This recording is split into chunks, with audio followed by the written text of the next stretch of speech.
आश्रम शाळेमध्ये जो दूध घोटाळा झाला त्याच्याबद्दल मी बोलणार आहे। राज्यात एकूण 552 शासकीय आश्रम शाळा आहेत।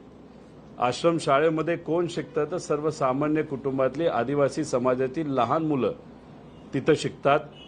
त्यांचं चांगलं आरोग्य असावं यासाठी पौष्टिक आहार देण्याची जबाबदारी सरकारची असते। त्याच्यामध्ये 250 ml दूध हे दररोज त्या मुलांना मिळालं पाहिजे असा GR हा काढला गेलेला आहे।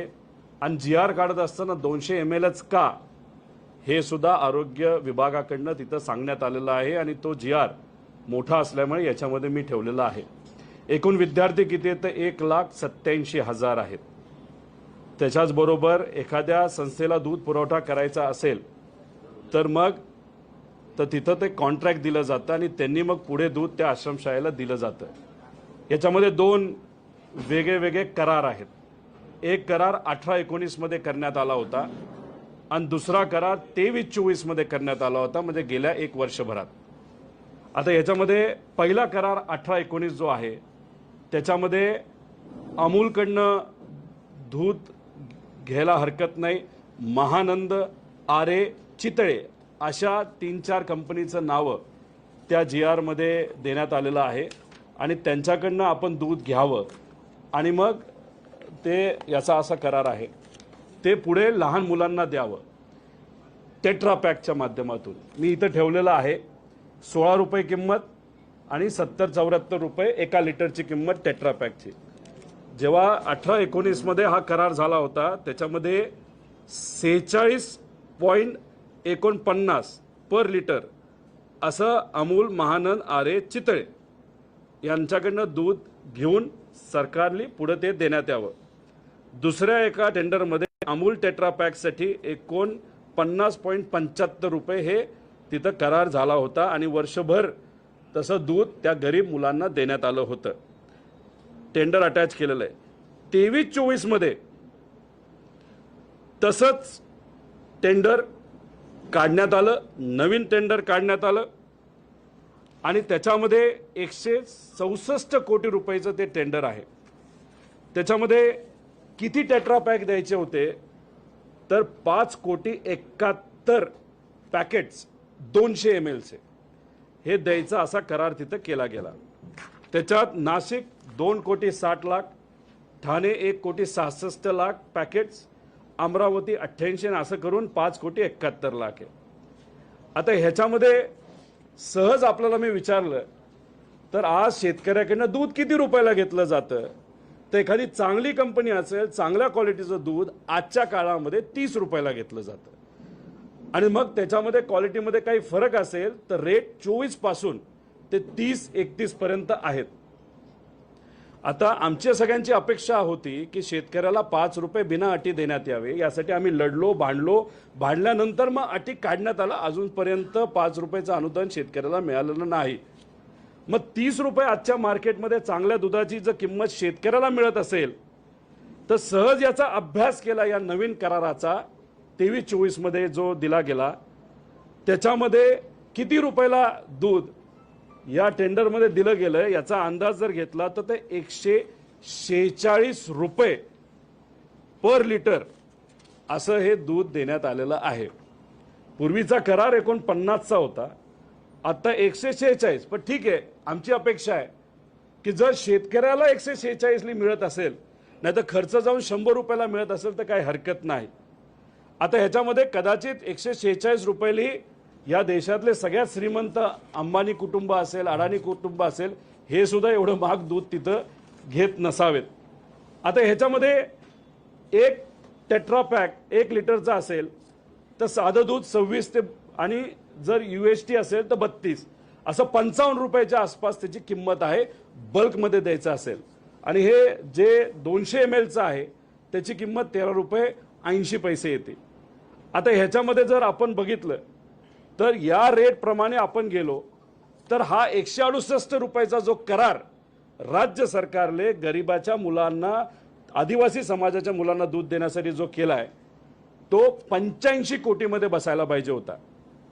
पण मग 165 कोटी आणि 85 कोटीत बसायला पाहिजे होते। तर दलाली किती रुपयाची दिली गेली तर ती 80 कोटी रुपयाची दिली गेली। आता हा करार कोणाबरोबर केला गेला तर पुणे जिल्ह्यामध्ये आंबेगाव तालुका जो आहे तिथे एक प्रायव्हेट कंपनी आहे, ती कोणाची तो तुम्ही बघा। त्या कंपनी बरोबर करार केला गेला 50% क्वांटिटीचा। आणि एक कोल्हापूर मध्ये काय नाव तालुका, पन्हाळा तालुका, तिथे एक कोऑपरेटिव्ह आहे, ते सुद्धा सत्तेत आहेत, त्यांना सुद्धा तिथं करार हा दिला गेला। म्हणजे आंबेगाव पुणे जिल्हा आणि कोल्हापूरमध्ये तिथं पन्हाळा। आता ह्याच्यामध्ये जर आपण बघितलं तर आंधळ दूध दळते आणि कुत्रपीठ खाते अशी परिस्थिती आहे। आता ह्याच्यात पूर्वी करार हा महानंद बरोबर होता। आता जर सरकार बोलते की आम्हाला महानंदला प्रॉफिटमध्ये आणायचंय आणि म्हणून आम्ही एनडीटीबीला म्हणजे गुजरातला दिलं गेलंय, हा अख्खा कॉन्ट्रॅक्ट जर महानंदला दिला गेला असता तर 84 कोटी रुपयाचं प्रॉफिट फक्त महानंदला झालं असतं। पण इथं आपण जर बघितलं तर हे पूर्ण कॉन्ट्रॅक्ट हे एका प्रायव्हेट कंपनीला आणि सत्तेत असणारा एक नेता कोल्हापूरचा त्यांच्या कोऑपरेटिव्हला हे दिलं गेलं। आणि ह्याच्यात जे दूध शेतकऱ्याकडनं 30 रुपयाला घेतलं गेलं तेच दूध गरिबाच्या पोरांना सरकारच्या माध्यमातून हे 183 रुपये पर लिटर हे दिलं गेलं। आणि ह्याच्यात 80 कोटीची दलाली ही घेण्यात आली होती। आता ही दलाली जी 80 कोटीची दिली गेली, ज्या कंपनीला दिली गेली, हा करार जो मार्च मध्ये झाला तर मग काही लोकांचं विकासासाठी जाण्याचं हे 3 महिने आधी ठरलं होतं का, असा आमचा प्रश्न आहे। आणि मग हे 80 कोटी रुपये जे अतिरिक्त दिले गेले हे सरकार त्या कंपनीकडनं हे परत पैसे घेणार आहे का, याच्यामध्ये सखोल चौकशी ते करणार आहेत का। आणि ही जी दलाली आहे 50% आणि 80 कोटीची ही परत सरकार त्यांच्याकडनं घेणार आहे का, याच्याबद्दलचं पत्र हे मी पीएमओला पण देणार आहे, सीएमओला पण देणार आहे। आणि तसंच पत्र सुद्धा जे काय अँटी करप्शनच्या एजन्सी आहेत त्यांना ते देणार आहे। आणि याच्यात ते झालं पाहिजे। त्यामुळे या दुधाच्या आदिवासी मुलांच्या ह्याच्यात 80 कोटीची दलाली त्या गेल्या 10 महिन्यामध्ये 2 प्रायव्हेट कंपन्याला दिली। आणि या कंपन्या कुणाच्या आहेत, कशाच्या आहेत, याचा एक अभ्यास कुठेतरी तिथं झाला पाहिजे। जे लोक म्हणतायत आज आम्ही सत्तेत विकासासाठी गेलो, त्या लोकांनी कुठेतरी आता शेतकऱ्याला सांगितलं पाहिजे, त्या शेतकऱ्याकडनं 30 रुपयाला तुम्ही घेता दूध आणि तेच दूध तुम्ही 143ला जर विकत असाल तर विकास हा शेतकऱ्याचा आहे का तुमच्या मित्राचा आहे का मित्राच्या कंपनीचा आहे, हे कुठेतरी आता सामान्य लोकांना सांगण्याची वेळ आलेली आहे। आणि दुसरी वाईट गोष्ट अशी की जो GR आहे बेसिक GR आरोग्याचा, त्याच्यामध्ये एका मुलाला दिवसाला 250 ml दिलं गेलं पाहिजे, पण हा जो नवीन कॉन्ट्रॅक्ट झाला तो फक्त 200 ml चा झालाय। म्हणजे 50 ml हे त्या गरीब मुला मुलीला तिथं कमी जाणार आहे। हा झाला पहिला आदिवासी दूध घोटाळा। आता ह्याच्यामध्ये मी दुसरा विषय इथं घेणार आहे, तो आहे समाज कल्याणचा। आता ह्याच्यामध्ये 25% दलालीचा मुद्दा आहे। आता सामाजिक न्याय विभागाच्या अंतर्गत मागासवर्गीय विद्यार्थ्यांना पौष्टिक आहार दिला जातो। किती वसतिगृह आहेत तर 443 आहेत। विद्यार्थी किती आहेत तर त्याच्यामध्ये 42,000 आहेत। आणि 93 शासकीय निवासी शाळा आहेत, त्याच्यामध्ये 14,000 विद्यार्थी आहेत। म्हणजे 57,000 विद्यार्थ्यांचा आरोग्याचा गरीब कुटुंबाच्या SC समाजाच्या मुला मुलींचा हा मुद्दा आहे। इथं सुद्धा या दलाली सरकारने 25% दलाली घेतलेली आहे। ह्याच्यामध्ये सुद्धा 2 करार आहेत, 2 GR काढण्यात आले आहेत। टेंडर आहे, शासन निर्णय 2019-20चा आहे, ज्याच्यामध्ये स्थानिक स्तरावर निविदा काढून कंत्राट दिले गेले। म्हणजे अमरावतीला, छत्रपती संभाजीनगरचं त्यांना, पुण्याचं पुण्याला, असं डिसेंट्रलाइज पद्धतीने करार हे दिले गेले होते। तेव्हा सरासरी किती रुपये पर स्टुडंट होतं तर 4,000 रुपये पर स्टुडंट होतं, पर मंथ असा कॉन्ट्रॅक्ट होता। म्हणजे उदाहरण वर्ध्याला 3,451 रुपयाचा करार होता। यामध्ये दुधाचं 255 वेगळे आणि GSTचे 265 वेगळे। म्हणजे तसं बघितलं तर वर्ध्यासाठी 3,400 नाही तर 3,000 रुपयाचा करार हा 19 आणि 20 मध्ये केला गेला होता. आता 23-24 म्हणजे सत्ता बदल झाला. काही लोक विकासासाठी गेले, काही लोकांना मंत्रिपद मिळत नव्हतं. मग कदाचित व्यक्तिगत लाभ देण्याचा प्रयत्न केला गेला आहे का, असं कुठंतरी आहे. आणि नेत्यांचे लाड पुरवण्याचा प्रयत्न या सरकारने केला गेला आहे का, असा विषय याच्यामध्ये आहे. 23-24 मध्ये कॉन्सेप्टच बदलला. पूर्वी डिसेंट्रलाइज होतं, तिथल्या तिथलं दिलं जात होतं. क्वालिटीवर सरकार आणि अधिकारी कंट्रोल करत होतं. इथं यांनी काय केलं तर अख्खा GR बदलून हे सेंट्रलाइज केलं. आणि हे किती रुपयाचं टेंडर आहे तर वर्षाला 350 कोटीचे 3 वर्षासाठी आहे. 1050 कोटी रुपयाचं हे टेंडर आहे 3 वर्षासाठी. आता ह्याच्यामध्ये नवीन टेंडरमध्ये रेट काय तर नवीन टेंडरमध्ये 5200 रुपये ते 5400 रुपये स्ट्रेट रेट आहे. जसं पूर्वी अमरावतीला वेगळं पुण्याला वेगळं असायचं, आता तसं नसून आता इथं एकच सेंट्रलाइज रेट हा दिला गेलाय 5200 रुपये ते 5400 रुपये. आता ह्याच्यामध्ये तसं बघितलं तर जो आधीचा रेट आहे आणि जो आत्ताचा रेट आहे याच्यामध्ये 25% फरक आहे. म्हणजे 1200 ते 1400 रुपयाचा फरक आहे. पण काय वेगळं केलं यांनी तर मध्ये फक्त एक मोठी कंपनी आणली आणि मग ती कंपनी छोट्या कंपनीला हे सब कॉन्ट्रॅक्ट करू शकते. पूर्वीचा जो कॉन्ट्रॅक्ट होता GR होता त्याच्यामध्ये सब कॉन्ट्रॅक्टिंग अलाउड नव्हतं. आत्ताचा जो नवीन करार झालाय त्याच्यामध्ये सब कॉन्ट्रॅक्टिंग अलाउड आहे. म्हणजे तुला पद मिळत नाही, तुला मंत्रीपद मिळत नाही, नाही तर तुम्ही आता सत्तेत आलेला आहात, मग आता तुम्हाला कुठेतरी मलिदा दिला पाहिजे आणि तुम्हाला कुठेतरी दलाली खाण्याची संधी दिली गेली पाहिजे म्हणून फक्त एक मध्ये कंपन्या आणल्या आणि त्या कंपनीला खालच्या कंपनीला सब कॉन्ट्रॅक्ट केलं गेलं. आता ह्याच्यामध्ये 1000 कोटीचा जो करार झालाय या गणितानुसार या फाईल अनुसार 25%ची दलाली इथं घेतली गेली. मग ह्याच्यामध्ये 240 ते 260 कोटी रुपये ही दलालीमध्ये या सरकारने तिथं या लोकांना दिले. कोणाच्या ह्याच्यावर SC समाजाच्या लहान मुला मुली आणि कॉलेजमधल्या मुला मुलींच्या बाबतीत इथं भ्रष्टाचार तिथं झालेला आहे. आता ह्याच्यामध्ये 4 कंपन्या कुठल्या आहेत ज्यांचा लाड पुरवला गेला. त्याच्यामध्ये crystal integrated service private limited आहे, त्यानंतर ब्रिक्स इंडिया प्रायव्हेट लिमिटेड आहे, BVG इंडिया प्रायव्हेट लिमिटेड आहे आणि गव्हर्नन्स सोल्युशन लिमिटेड आहे.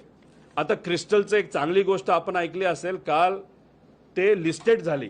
2000चे विविध प्रकारचे करार त्यांचे आहेत, चांगली गोष्ट आहे. महाराष्ट्रातली एक कंपनी लिस्टेड होत असेल, देवेंद्र फडणवीस साहेब स्वतः तिथं होते. त्या कंपनीच्या मालकांनी सांगितलं नेहमी आम्हाला मार्गदर्शन देवेंद्र फडणवीस साहेबांचं मिळालं, चांगली गोष्ट आहे, काय हरकत नाही. पण ज्या पद्धतीने ती कंपनी वाढते अशी गरिबाची पण आणि छोट्या लहान मुलांच्या नाही तर युवांच्या कंपन्या वाढल्या तर काय हरकत आहे, आमचं मत आहे. त्यामुळे त्या कंपनीबद्दल जसं की क्रिस्टल ज्याला बाथरूम धुण्याचा कॉन्ट्रॅक्ट दिला जातो, वॉचमॅनचा कॉन्ट्रॅक्ट दिला जातो, ऑफिस साफ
ब्रिस्क इंडिया पुन्हा दिलं कैलास फूड आणि किराणा. कदाचित हे ऐकल्यानंतर जे किराणा दुकानदार आहेत त्यांना असं वाटेल गेल्या 20-25 वर्षामध्ये आम्ही काय केलं, एवढी मोठी किराणा कंपनी झाली बघा ती साताऱ्याची. परत नागपूर ब्रिस्क इंडिया, साताऱ्याच्या कंपनीने नागपूरचं कॉन्ट्रॅक्ट दिलंय, अमरावतीचं कॉन्ट्रॅक्ट दिलंय, तिथं पण कैलास फूड आणि किराणा. आता किती विद्यार्थी कोणाकडे आहेत? क्रिस्टलकडे 13,500 आहे. आता याच्यामध्ये मी म्हणजे जो दलालीचा फक्त आकडा सांगतो, दलालीचा फरक्याचा. आता अमरावतीला ही दलाली वाढणार आहे. पूर्वी 3,000चं कॉन्ट्रॅक्ट, आता 5,000 2,000चा फरक आहे. आणि ऍव्हरेज महाराष्ट्राचं काढलं तर 1200 ते 1400चा फरक आहे. आता क्रिस्टलला 60 कोटी रुपयाचा दलालीचा फायदा झाला. फक्त काय, मध्ये ती कंपनी आली. खालचेच कंपन्या काम करणार आहेत, तेच देणार आहेत. मग ह्या कंपनीला मध्ये कॉन्ट्रॅक्ट देण्याचं कारण काय? असंही नाही की क्वालिटी चांगली झाली. अशा तुम्हाला इतक्या बातम्या देतोय बघा. या सगळ्या बातम्यात गेल्या 3-4 महिन्यामध्ये क्वालिटी किती खराब झाली, एवढ्या बातम्या त्याच्यामध्ये आहेत. आता ह्याच्यामध्ये आपण जर बघितलं तर BVG ला 60,000चा कॉन्ट्रॅक्ट मिळाले. संख्या विद्यार्थी किती कोटीचा दलाली त्याच्यामध्ये त्या कंपनीला मिळाली. आता BVG कुठे दिली मला माहित नाही. 30 कोटी रुपये फक्त दलालीचा आकडा आहे, कॉन्ट्रॅक्टचा आकडा नाही.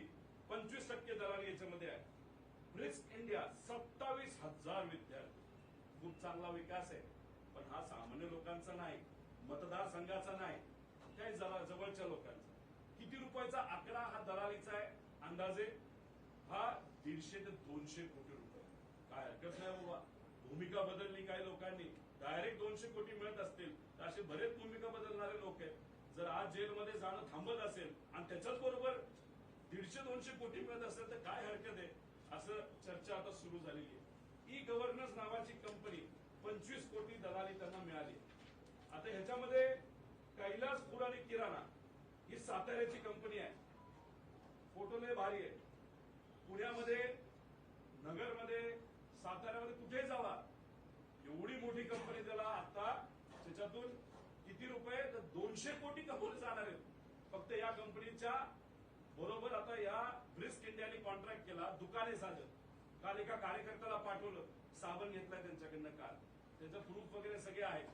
साताऱ्याला आहे कैलास किराणा फूड्स लिमिटेड, एवढं मोठं ऑफिस आहे बघा. अरे काय मोठं काम कर. नागपूरला देणार आहे, अमरावतीला हे देणार आहे. आता ह्याच्याच बरोबर छत्रपती शिवाजी SSS याचा जर तुम्ही अभ्यास केला तर याच्या अगेन्स्ट सिव्हिल पिटिशन आहे. बोगस अनुभव दाखवून ही संस्था अनेक कामं त्यांनी घेतलेली आहेत. नाशिकची आहे, नाशिकची. त्याच्या विरोधात बऱ्याच लोकांनी त्याच्यामध्ये विरोधात गेलेले आहेत. आता वरची कंपनी किराणा फूड्स आणि ब्रिस्क कोणाची याचा अंदाज तुम्ही काढा. छत्रपती शिवाजी SSK ला वाचवण्यासाठी असंही म्हणलं जातं, आज सत्तेत असताना जो शिंदे साहेबांचा गट आहे त्यांच्या एका त्या भागातल्या, नाशिक भागातल्या एका मंत्र्याने ह्याला वाचवलंय का आपला कार्यकर्ता आहे. काय हरकत नाही, मोठं काम मिळालंय आणि त्याच्यातून किती रुपये ते कमवणार आहेत तर काही 25-30 कोटी रुपये. चांगले. क्रिस्टल 2 ते 1000 कोटी, मगाशी मी त्याच्याबद्दल बोललेलो आहे. तर ह्या सगळ्या गोष्टी आहेत. फक्त GR बदलायचा, GR बदलून त्या लोकांना तितकं फायदा मिळून द्यायचा. DM एंटरप्राइजेस मुंबईमध्ये दालमार टावर मध्ये माणूस पाठवला होता काल. मुंबईमध्ये कुठे तुम्ही गेला तर तिथे खालच्या बाजूला अशा पद्धतीने एक लिस्ट लावली असते, कुठली कंपनीचं ऑफिस आहे, इथं कोण असतं, काय असतं.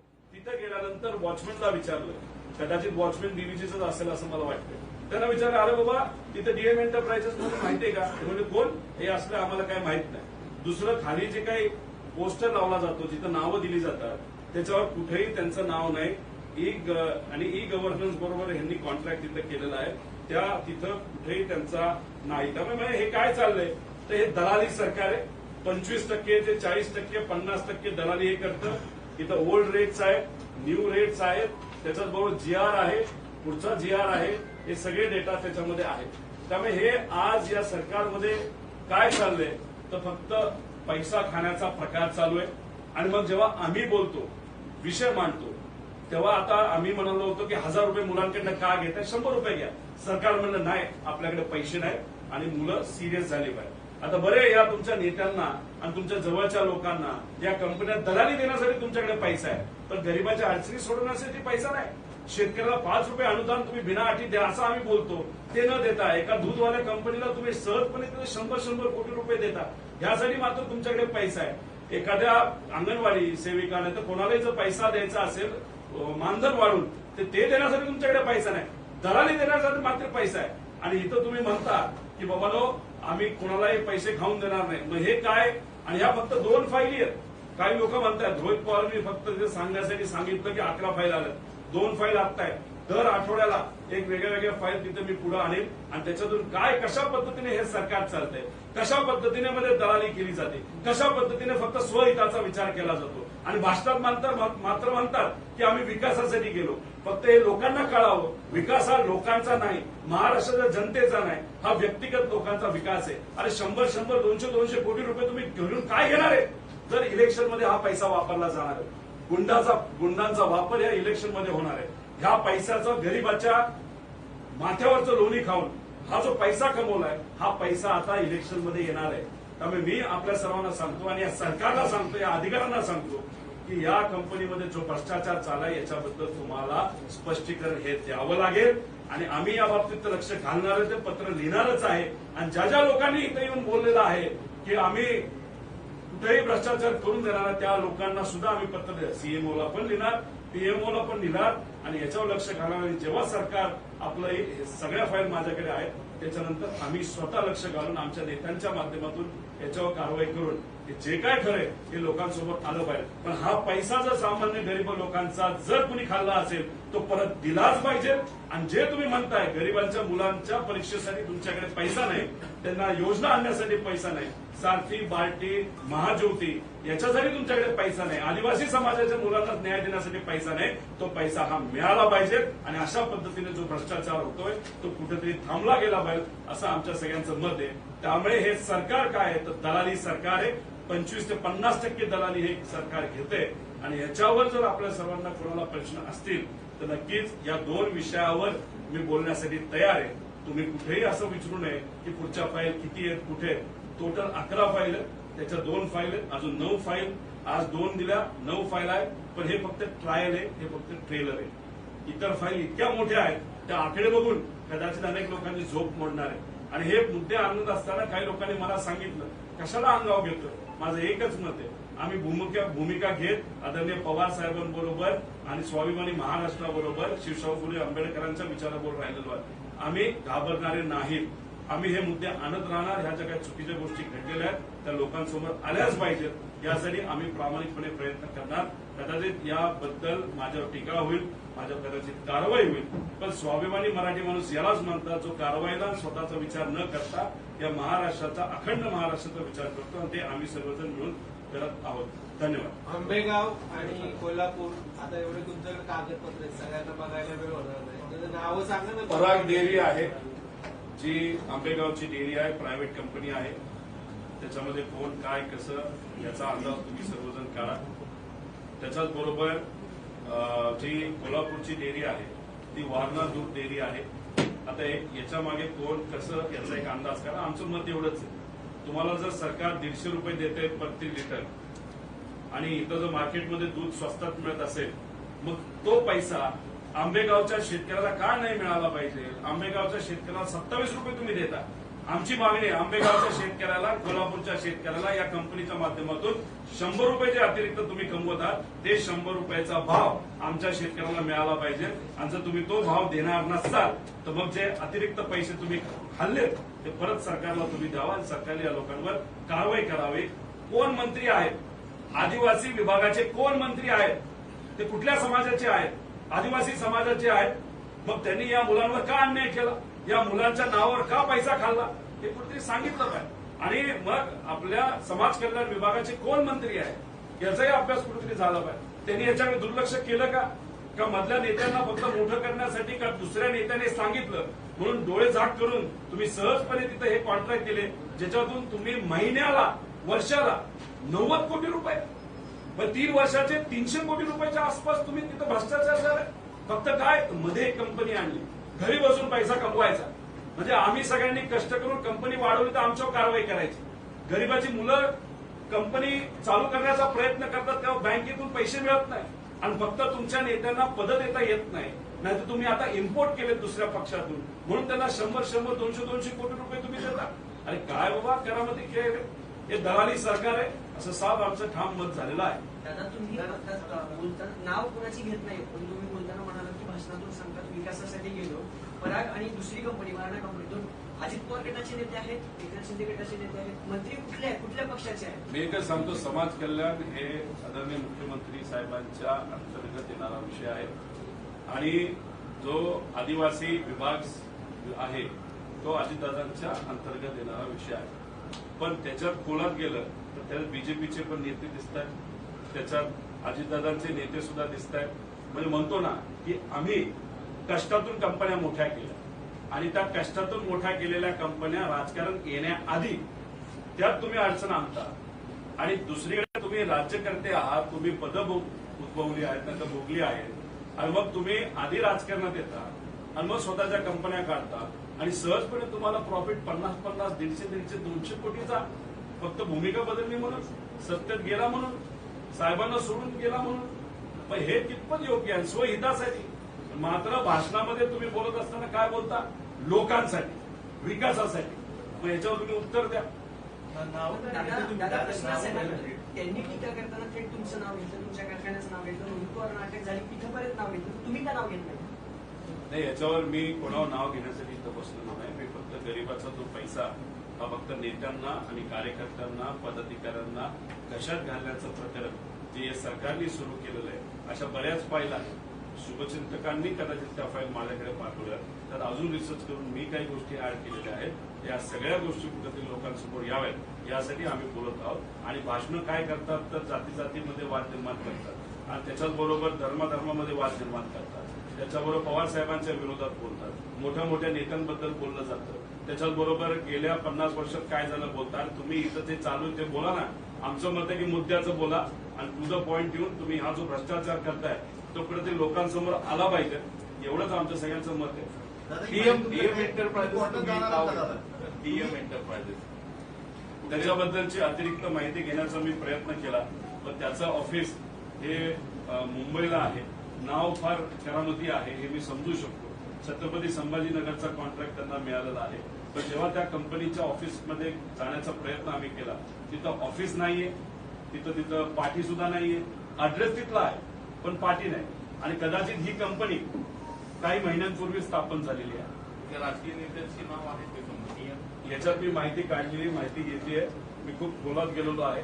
राजकीय कुठेतरी याच्यामध्ये वास नक्कीच आहे, पण अतिरिक्त माहिती माझ्यापाशी आल्यानंतर तेही नाव मी तुम्हाला सर्वांना सांगतो. दादा तुम्ही सांगताय फक्त न्याय सीएमला पत्र लिहिणार, पीएमला लिहिणार, ते तुमच्या विरोधात सगळे कोर्टात जातात. तुमच्याकडे ठोस पुरावे असताना ईडी, सीबीआय किंवा कोर्ट असं काय पर्याय तुम्ही सांगत ईडी, नाही? सीबीआयकडे आम्ही पत्र देऊ शकतो जास्त.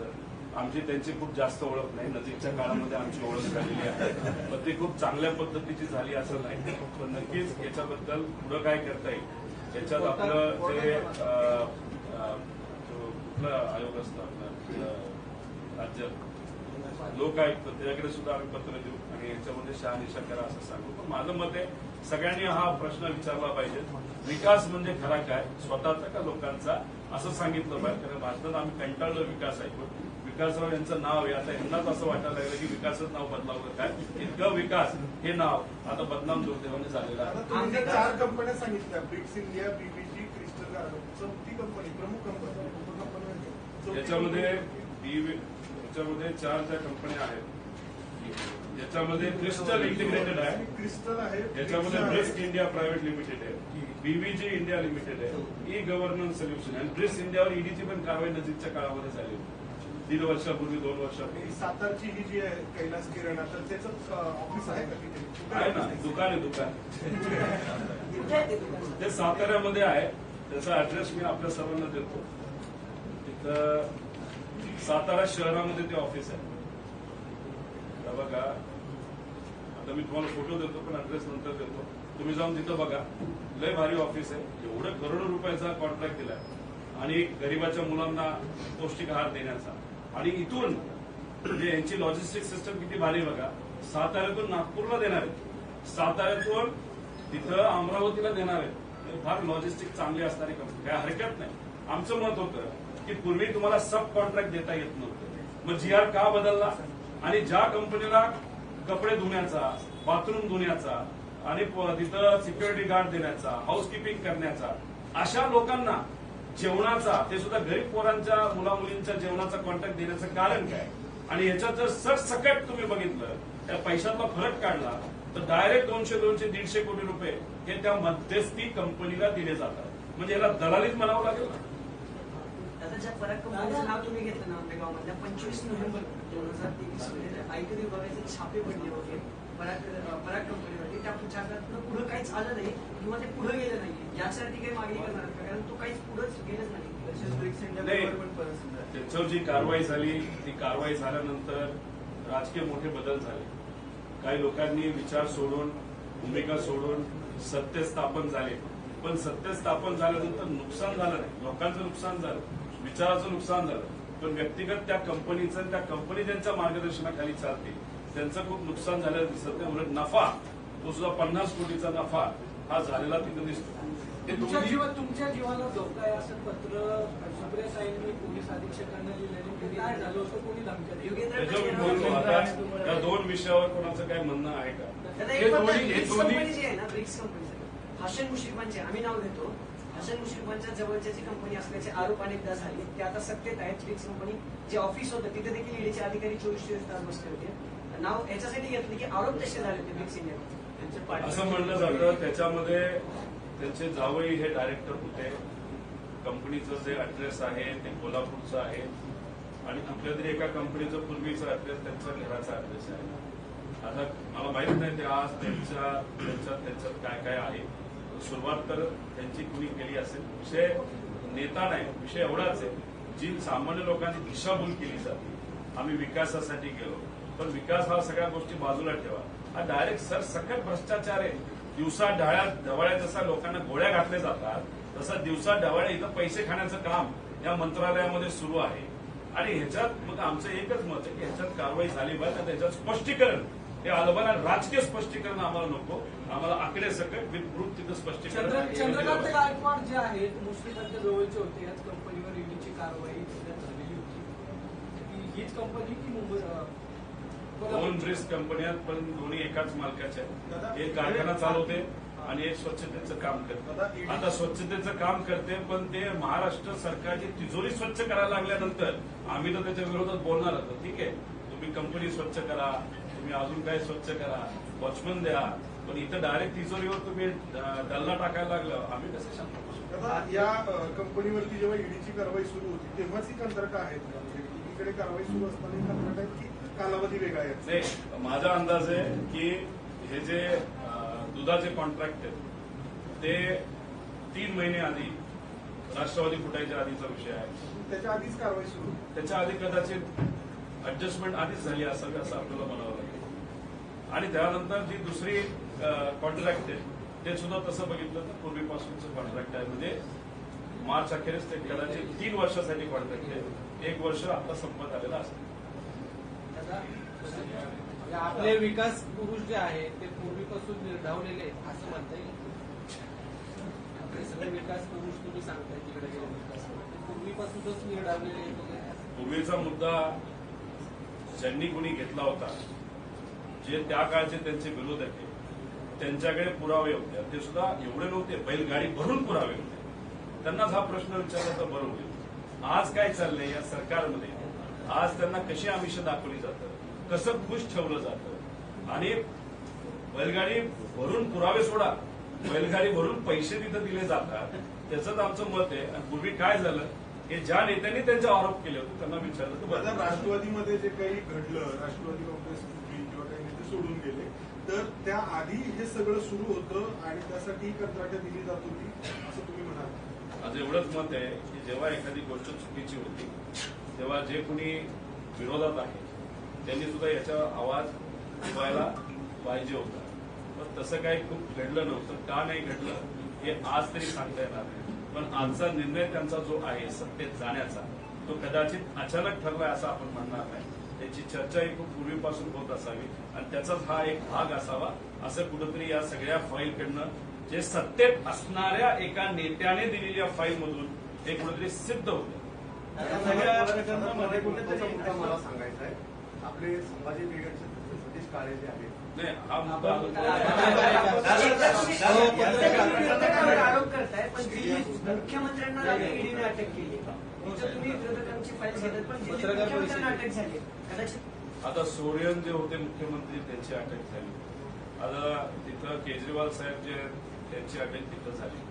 म्हणजे आता तसं आपण जर बघितलं, जी गोष्ट 2024 नंतर जर भाजप सत्तेत आली, म्हणजे या देशावर हुकुमशाही येईल असं आपण म्हणतो, त्याची सुरुवात ही आतापासूनच त्यांनी केलेली आहे. कुठलेही पुरावे नसताना तुम्ही जर सहजपणे एका राज्याच्या मुख्यमंत्र्याला उचलता जेलमध्ये टाकता, म्हणजे जे 2024 नंतर होणार आहे त्याची एक झलक म्हणजे ट्रेलर कुठेतरी आज भाजपने दाखवलेलं आहे. म्हणून मी सामान्य लोकांना म्हणतोय की भाजप हे द्वेष करणारा पक्ष आहे.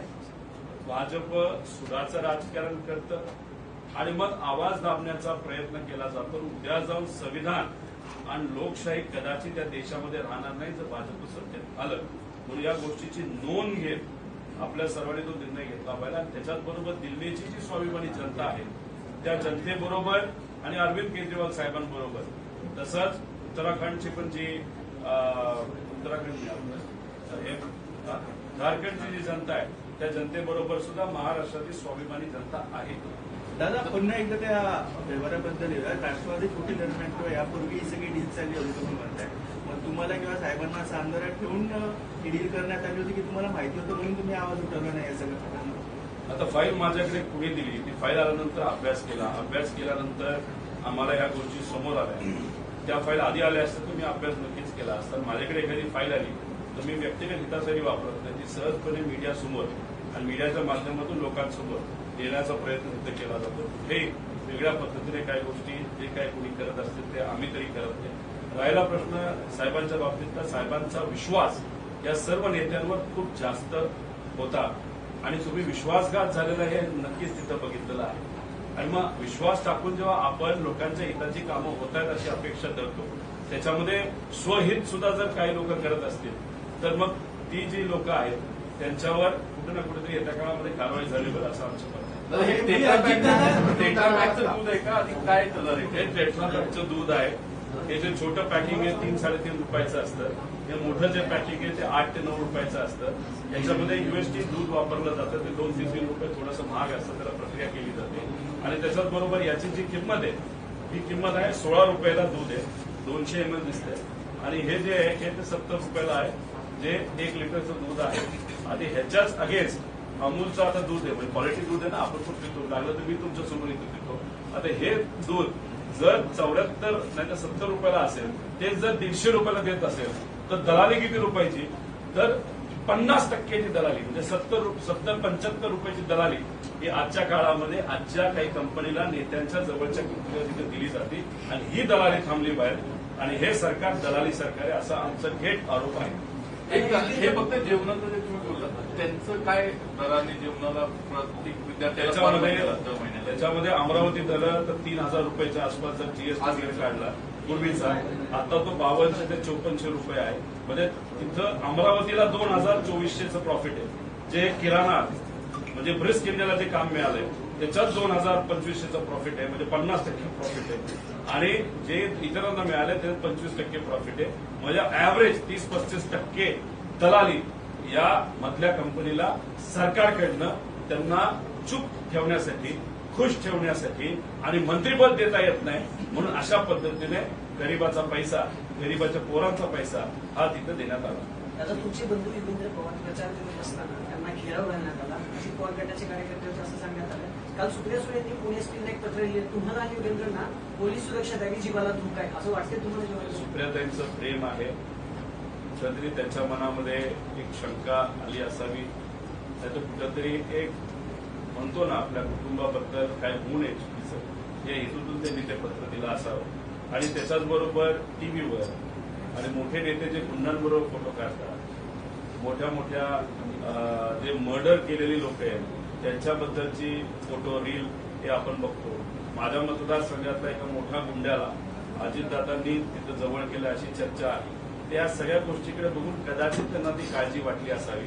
पण आमच्यासाठी सामान्य लोक हे खऱ्या अर्थाने आमचं प्रोटेक्शन तिथं करतील आणि सामान्य लोकांच्या हितासाठी आम्ही सर्वजण लढत आहोत. त्यामुळे ताईंनी जे पत्र दिलं ते काळजीपोटी दिलं असावं असं माझं मत आहे. पण ते आरोप केलेला आहे त्यांनी शाळेमध्ये म्हणले की तुम्हाला आणि योगेंद्र पवारला घेराव घातला, असा काय प्रकार झाला होता? कुठंतरी टीव्हीवर मी युगेंद्रच्या बाबतीतला विषय बघितला. आता कसं आहे की जर गरिबाच्या पोरांना तुम्ही नोकरीवरनं काढत असतात का, त्यांनी साहेबांची ट्विट केली, पोस्ट केली आणि असं एक नाही, असे 9-10 त्याच्याच बरोबर काही सामान्य लोकांनी फक्त सुप्रियाताईंचा एक कार्यक्रम घेतला म्हणून त्यांच्या दुकानावर तुम्ही कारवाई करता, दुकान बंद करता. त्याच्यात बरोबर व्यापारी हे पवार साहेबांच्या कार्यक्रमात जायचं म्हणतात आणि तिथं तुम्ही म्हणता की जायचं नाही तर तुमच्याकडे बघतो. हे सगळे कुठेही लोकांना न पडणार आहे. आता महाविकास आघाडीतल्या आता- पक्ष असणाऱ्या काँग्रेसच्या उमेदवारी जाहीर झालेल्या आहेत. मात्र पुण्यातल्या काँग्रेसच्या उमेदवाराला काँग्रेसकडूनच विरोध होताना पाहिजे. जो निवडून येणारा उमेदवार असतो त्याच्या विरोधात काही ठराविक लोक कधी कधी विरोध नाही तर आंदोलन करत असतात. त्या जो आंदोलन करणाऱ्या लोकांना जर आपण समजून सांगितलं तर मला असं वाटतं ते स्वीकारतील. आपल्याला तिकीट मिळावं आणि ते मिळालं नाही म्हणून आंदोलन करणं हे खूप योग्य नाही असं मला वाटतं. आपण जर याच्या विरोधात लढत असू बीजेपीच्या तर मग तिथं कुठं ते स्वहित बाजूला ठेवून लढणं जास्त दादा, शेवटचा प्रश्न.